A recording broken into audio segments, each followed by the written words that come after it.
we will revise the first chapter of Science 2 and the third chapter that we studied in Science 2 this year, which is called Heredity and Evolution.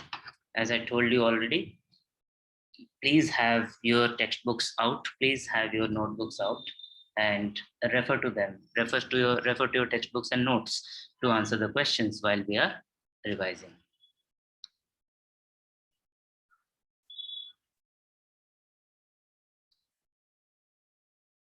The basic things. We are dealing with two concepts here. The first concept is that of heredity. Come out of mute and tell me, or type it in the chat and tell me, what is heredity? We studied about heredity in class 9. How will you define heredity in just one line or couple of phrases?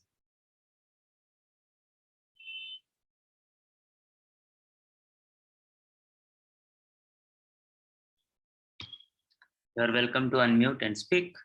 You are welcome to type it. Thank you, Chand, for typing it.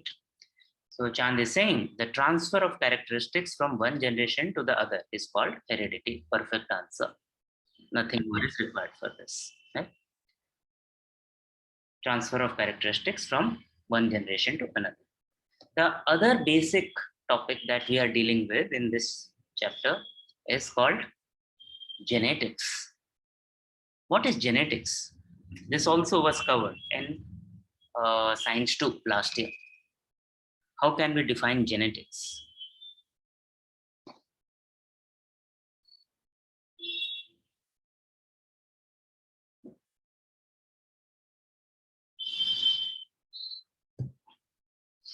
Once again, you can speak or you can type. Karthik is saying study of genes. Okay, this is, yes, that we may say that it is the study of genes. What else can we say? How is it related to heredity? Is genetics related to heredity? Is it only related because we are studying genes?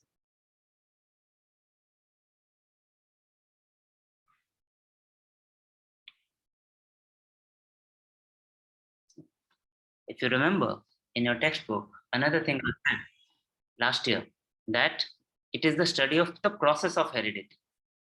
Now the connection between these two is heredity is just the transfer, how it happens, and now we know that it happens through genes. The study of that process of heredity is called genetics. And yes, you can say that we are studying genes, but if we are studying genes for something else other than transfer of characteristics, then it is no longer heredity. Genetics is much more than heredity. We study genes for diseases, we study genes for characteristics, we study genes for heredity also. Okay. So genetics is the study of the process of heredity.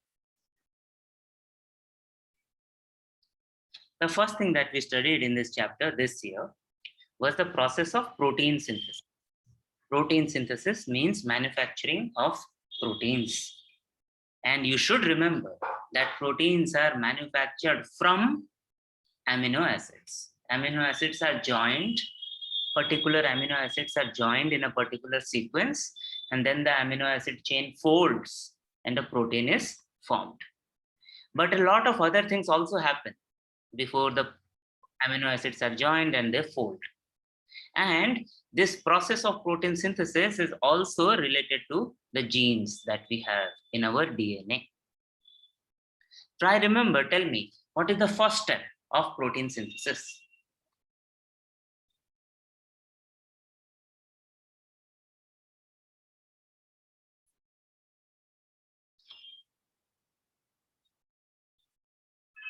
What is the first step of protein synthesis?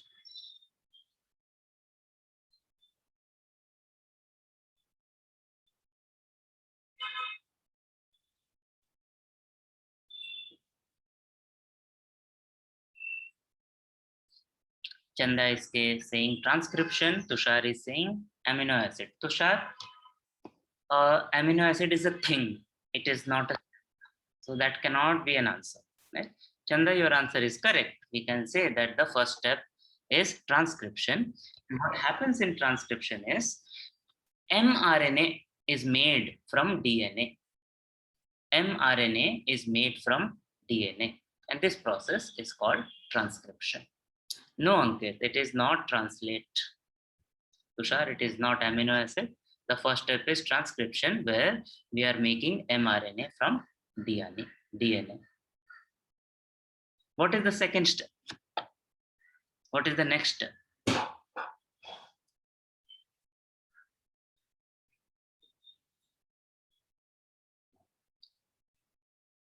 Be fast. Let's move on.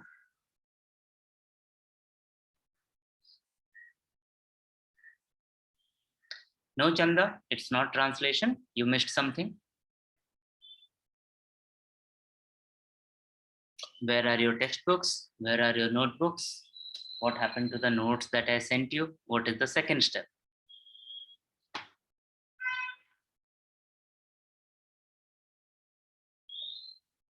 The second step is this mRNA. Thank you, Chan. This mRNA goes out of the nucleus to the ribosomes. DNA is in the nucleus. So the mRNA is manufactured in the DNA, in the nucleus. Now the DNA goes out of the nucleus through the nuclear pores and goes to the ribosomes. That is where the proteins are manufactured. That is why ribosomes are also called as the protein factories of the cells. Protein factories of the cells. So first step, mRNA is made. It's also called transcription. The second step, the mRNA goes out of the nucleus to the ribosomes. What's the third step? What's the next step? Okay. Aarti Bania is saying translation. Yes. Chand is also saying translation. Yes. The third step is translation. What happens in translation is the information that is there on mRNA is read, and the tRNA brings the amino acids. tRNA reads the information on mRNA and brings the required amino acid. This process is also called as translation. This is the second T of the 3 T's. Step number 1 is the first T, transcription. Step number 3 is the second T, translation. Thank you, Khadija. What happens next? What's the fourth step? And definitely it will not be enough for you to just write T, T, and T. That will not be enough. You will have to explain at least in one line what it means. As some of you have said, yes, we can say that the fourth step is translocation, where the rRNA moves along the mRNA. It picks up the amino acid brought by the tRNA and it joins the amino acids by peptide bonds. So rRNA is moving along the mRNA. It is picking up the amino acids brought by the tRNA and it is joining those amino acids by peptide bonds. So because it is moving along the mRNA, this is called translocation. It is moving, translocation, change of the location. Good. What's the next step? So we copied the information from DNA to mRNA. mRNA went to the ribosomes. At the ribosome, tRNA is reading the mRNA, bringing the amino acid. Amino acids are joined by rRNA. Correct. Now, once all the amino acids are joined together, they fold into a specific shape. Only then we say that the protein is ready. The shape also matters. So never summarize the process of protein synthesis just by 3 steps of transcription, translation, and translocation. No, it's not complete. It doesn't give us the full story. The full story is in 5 steps. Transcription, then moving of mRNA out of the nucleus to the ribosomes, reading of mRNA and bringing amino acids by tRNA, joining of rRNA and moving along the mRNA by rRNA, which is translocation, and finally folding of the amino acid into a specific shape. And because this is the process in all the organisms, wherever we have to make proteins, wherever we have to copy DNA, wherever we have to copy RNA. This is called the central dogma. Central dogma means main principle, and it is correct. What it simply means is the information is there in DNA, it is copied onto RNA, and from there the proteins are manufactured. This is the meaning of central dogma of genetics, central dogma of protein synthesis. This is the first topic that we studied in Science 2. Along with this, we also studied that during this process, while we are making RNA, DNA, sometimes something happens, and that is called mutation. What is it that something happens? How can we define mutation in very, very simple English, simple words? Very good, Karthik. So it's a random change or it's a random error that may happen while we are making the DNA or RNA. You realize so many steps are there, right? So many copying, so many times information is being copied, so many times information is being passed from one place to another place. So there may be errors, and when there are errors, the amino acid may change. If the amino acid changes, the protein changes, and proteins are the structural blocks, building blocks of our body. Proteins also make hormones that control the functions of the body. So if there is a change in the DNA or RNA, there will be a change in our characteristics also. Most of the time, the mutations are so small that it doesn't impact us. But sometimes the mutations are so big, or the mutations are in such a place that we may also suffer from genetic diseases. Now, whether the mutations are small or big, whether the mutations have a big impact or small impact, what definitely happens is the mutations are passed on to the next generation, because genes are passed on to the next generation. So because genes are passed from one generation to another generation, if there is any change in the gene, that change is passed from one generation to another generation. And here we are starting to get slight insight into how genetics or how heredity works. How we see so many different varieties of life on the planet Earth. After we understood how protein synthesis works and what can go wrong during this process, that is mutation, after we understood that this may be related to how there is a variety of life on the planet Earth, we studied about the origin and variety of life on Earth. Origin and variety. What are the two main words that come to your mind when we talk about origin and variety? One word that I am thinking of starts with a C, and another word that I'm thinking of starts with an E. Do you remember? Can you recall? Okay, you have got the word starting with E, correct, evolution. What's the word starting with C?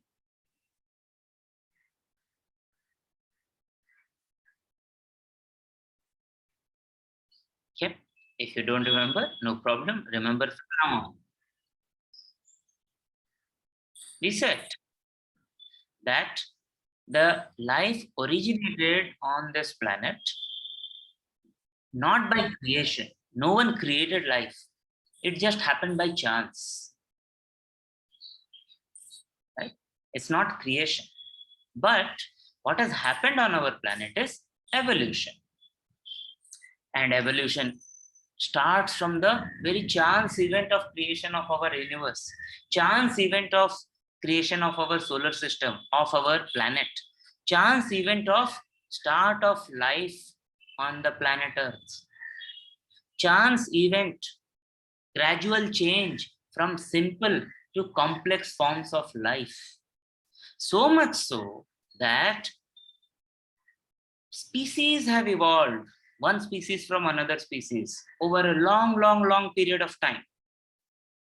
So not just the origin of life, but even the fact that this planet is full of so many different forms of life. It is not because of creation, but it is because of the process of evolution. Evolution means the life started just randomly by chance. It was not done by someone by design. It did not happen suddenly. It was a gradual process where life developed from simple life form to complex life forms. Species developed from simple life forms to complex life forms. So both origin and the variety of life on this planet are because of evolution, not creation. The C word is not given in the textbook. The E word is definitely given in the textbook. Now, when we study science, it is not enough just to say कि हाँ evolution हुआ है. We will have to prove it. Science is not about opinions. Science is not about stories. Science is about facts. Science is about provable facts. कि अगर हम कुछ कह रहे हैं तो उसका एविडेंस है कि नहीं, उसका प्रूफ है कि नहीं, हम किस बिना पे ये बोल रहे हैं कि life started by chance. It was a life developed gradually and new species were formed from the old species. How are we saying that?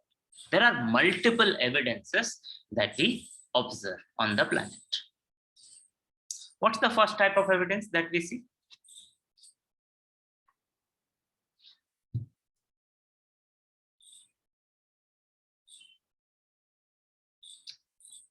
Correct.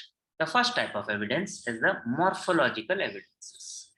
We see that even though so many animals and so many plants, they look so different outwardly, but when we observe them carefully, we will see that there are similarities, even if the animals are different, even if the plants are different.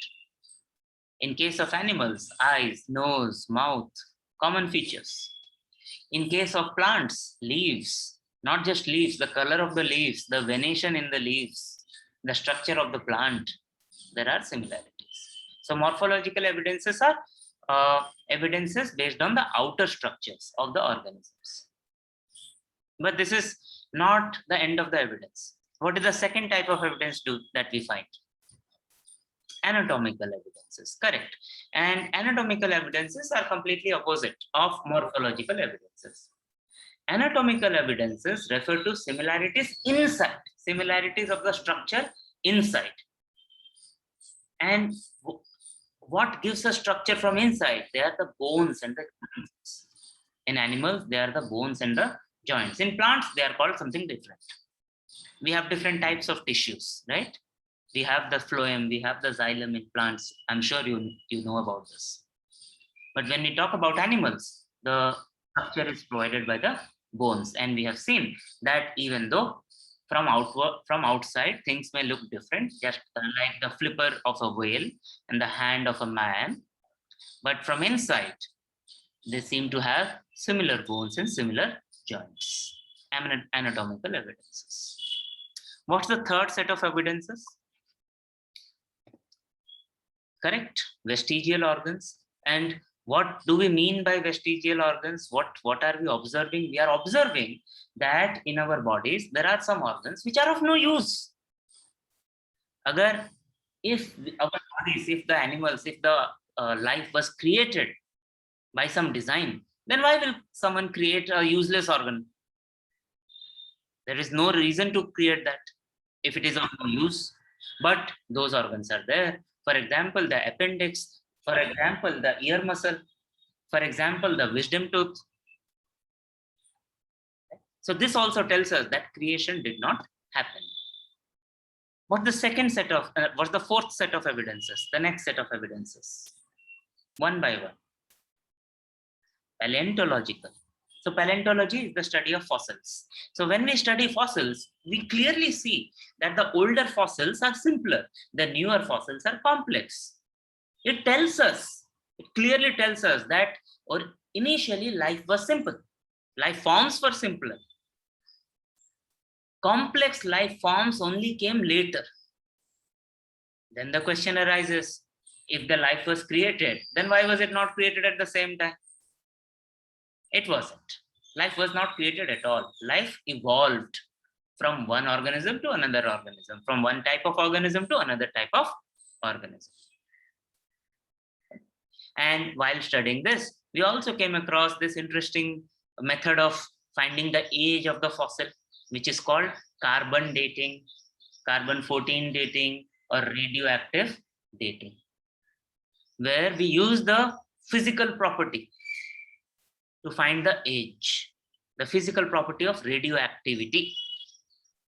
And the fact that while the organism is alive, the ratio of the radioactive and the non-radioactive substances will be in a particular ratio.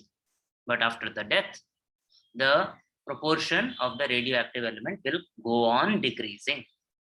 So if we know the half-life period of the radioactive element, we will be able to find the age of the fossil.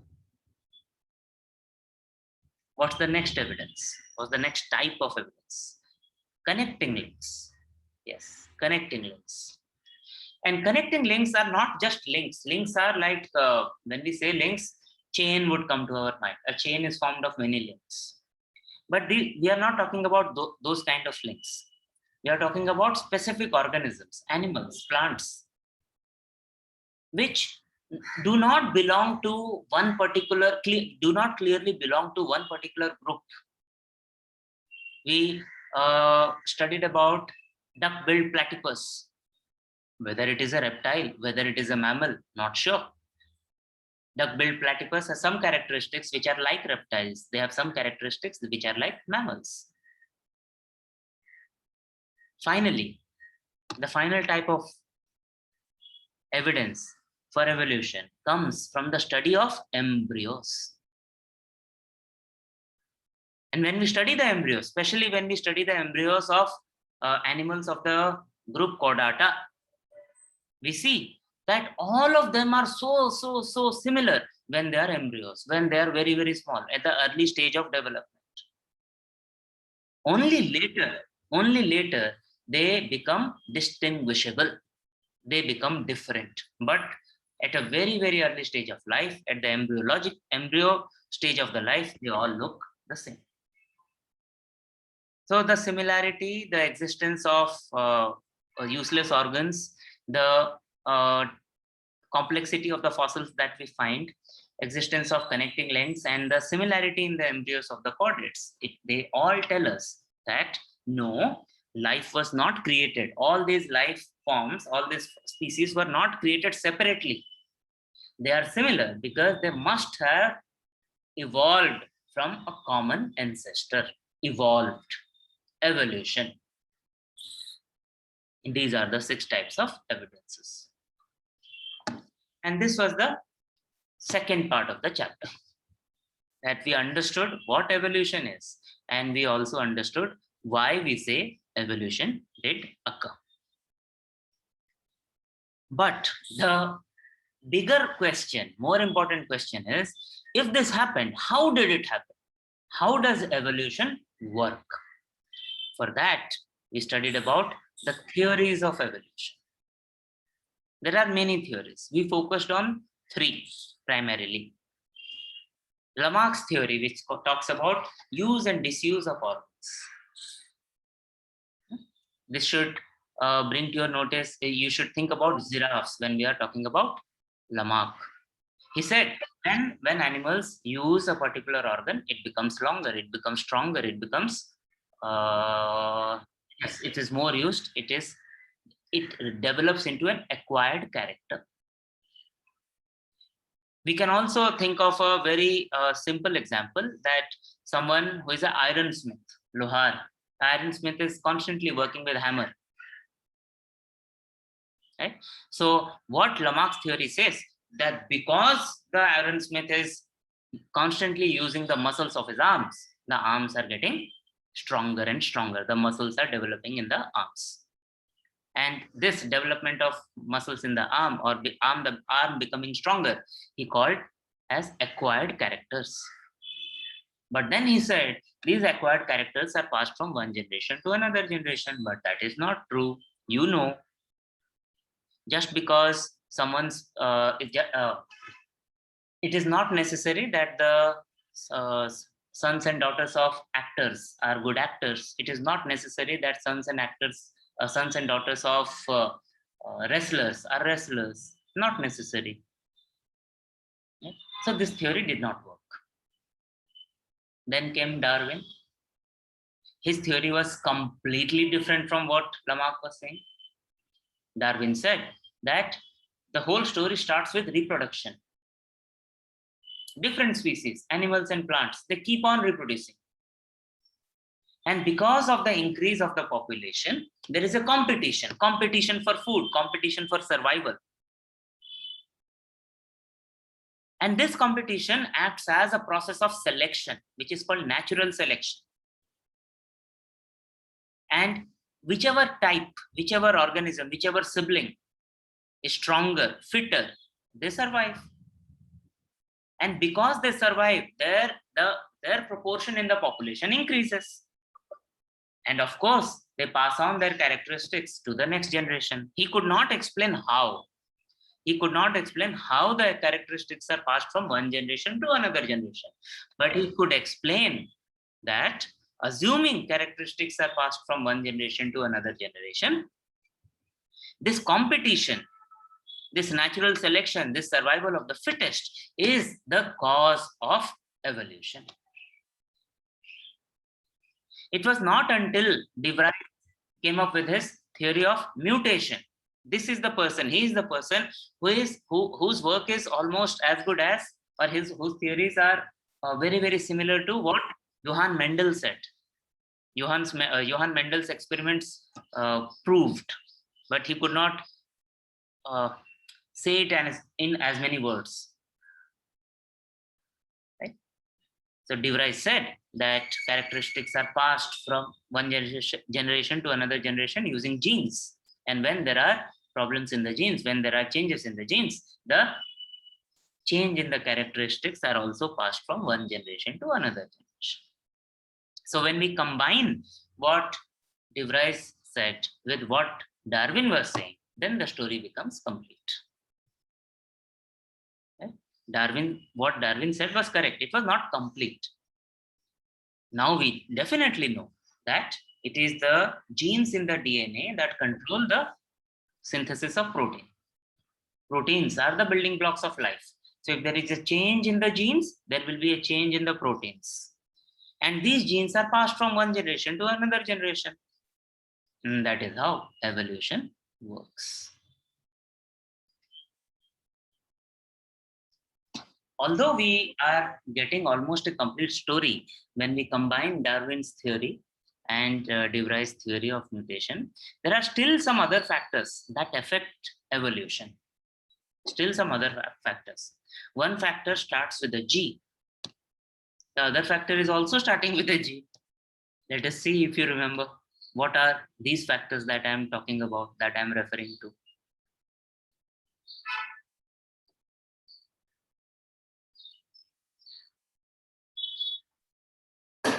Type it or speak.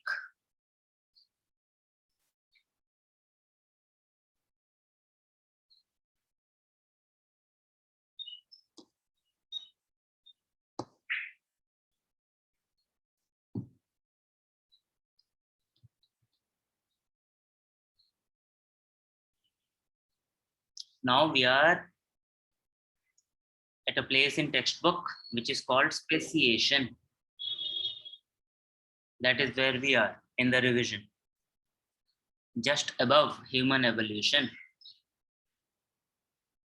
Tell me, what other factors affect evolution?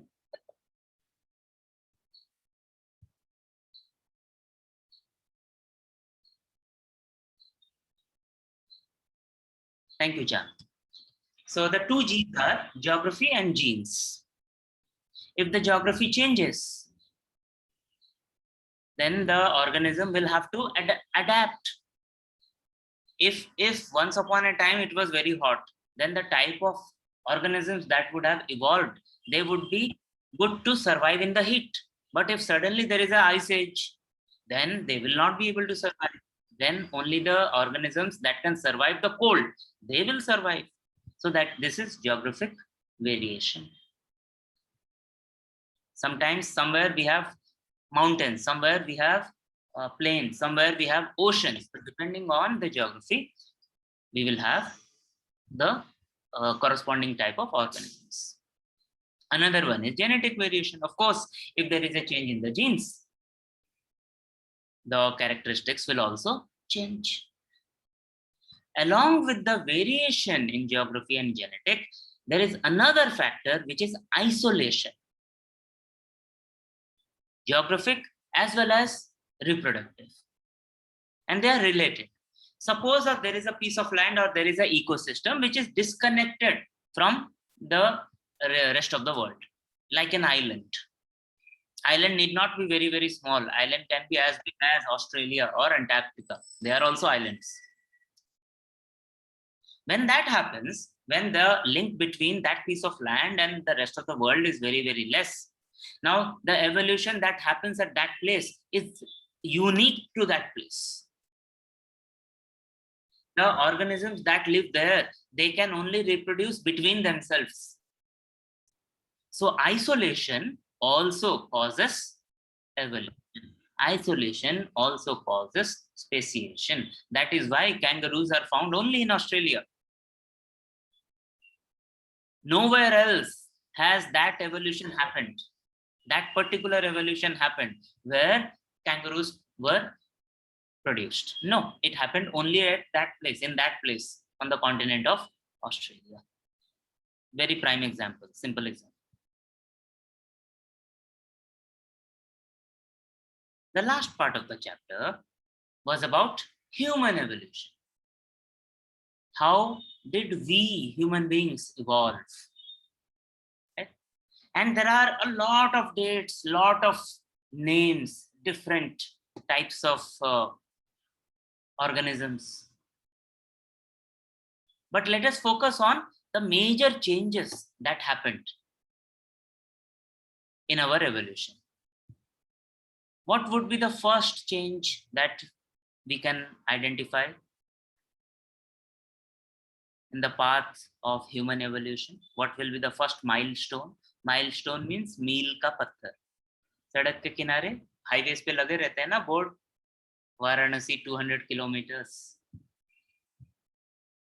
So what was the first major milestone in human evolution?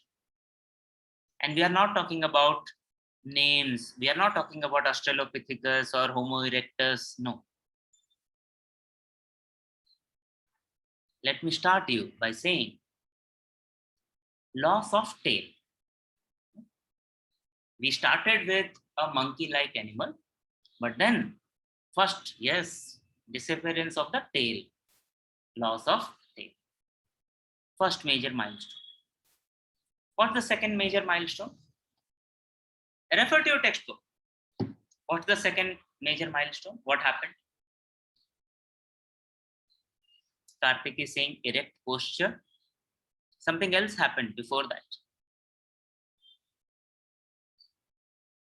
If you read carefully, the second milestone is these organisms, they started using hands for eating and other things. Most animals eat directly with their mouths. And that is how we were also at that time. But then these organisms, they started using hands for eating and other work. And only then we came to another milestone, which is the erect posture. So from using all the four limbs, 2 hands and 2 legs to move from one place to another, we started walking. We started being erect, Siddha. From quadruped, we evolved into biped. Quadri means 4, ped means pair. There was differentiation in the hands, between hands and the legs. Then there was another big change in terms of the morphology. What was the change? Very important change. If that change would not have happened, then Prachi, we will not organisms would not be able to use weapons. Thank you, Prachi. Thumbs. Yes. opposing thumb. Because of the opposing thumb, the organisms were able to hold things. And when they were able to hold things, they were able to do things with the things. They were able to create tools. They were able to create weapons, as Prachi said.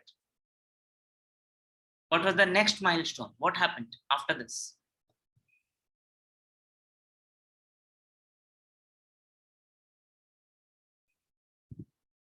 Chand is saying, yes, the brains grew. Yes, yes, correct. But okay, I have not included that in the summary. Brains grew, correct. I should have included it. And Chand, I will include that point before I send this to the class. The size of the brain increased during this time. And the other major thing that happened, another milestone, next milestone was about fire. The organisms understood how to control and use fire. Fire to clear a space, fire to cook the meat. Eating became easier. And after fire came the agriculture.